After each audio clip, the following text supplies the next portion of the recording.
My life was really kind of focused on drink, drugs. The whole kind of purpose of life was just to have fun, have a laugh. And it's just a way of kind of making your life bearable until you die. I tended to kind of be in a kind of heavy metal crowd, hanging around a lot of people with similar interests, which weren't always the best company to keep. My first experience of seeing Muslims was the 9/11 attacks. I remember I was quite young at the time and I wasn't completely aware of what was going on. In fact, I ran to one of my friends after seeing the news report and I told him that the tourists had declared war in America because I'd never heard of terrorists before. As the war was unfolding and I was seeing more and more about the war in Afghanistan, I started understanding that these people were Muslims and that the Muslims were doing these horrible atrocities across the world. So from that kind of media bombardment, I started getting a strong hatred for Muslims. So much, in fact, I tried to join the army 3 times with the goal of wanting to go over there and kill as many of these people as I could, to do my bit for the country and to make it a bit safer for my family. I thought they were kind of the big evil of the world. I started hearing a bit more about Islam. It was the last time I was applying for the army. I came across this radio station. It was at a time when I was listening to conspiracy theory radio and things like this. And it was a radio station from the American government called Terror Talk.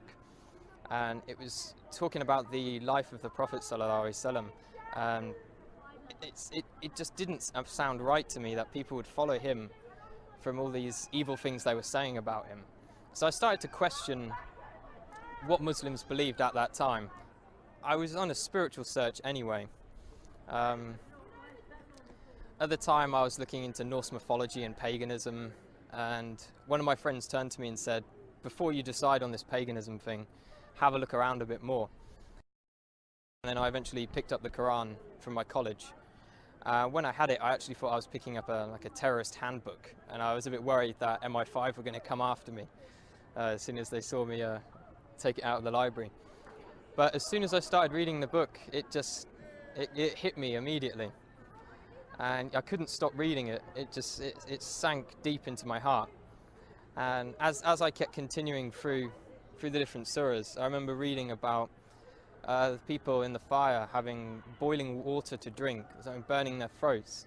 And as I could read this and I was living this awful life, I could feel my throat burning, and I could feel kind of how real this thing was and how I had to change.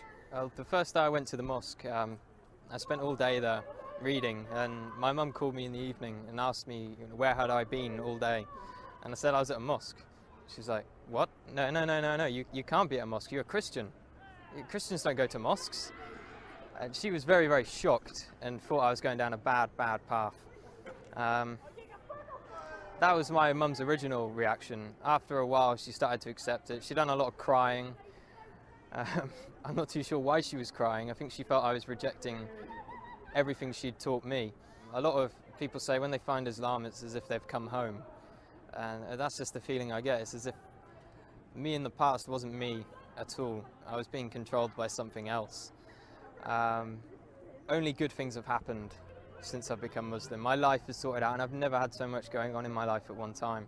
If I was going to give advice to someone else who is thinking about Islam, I'd definitely tell them to come to the mosque and speak to a man of knowledge, not search the internet for the answers.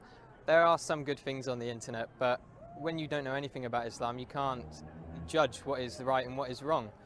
So it's much better to speak to someone, spend time with the Muslims. I spent many weeks in their company, and you get an understanding of who they are and what kind of quality of people they are. Don't be afraid of what your family think. I've had many people, and myself as well, was worried about what my parents would think. And at the end of the day, Islam is for you, it's for you. You can just hope the best for your parents will come afterwards.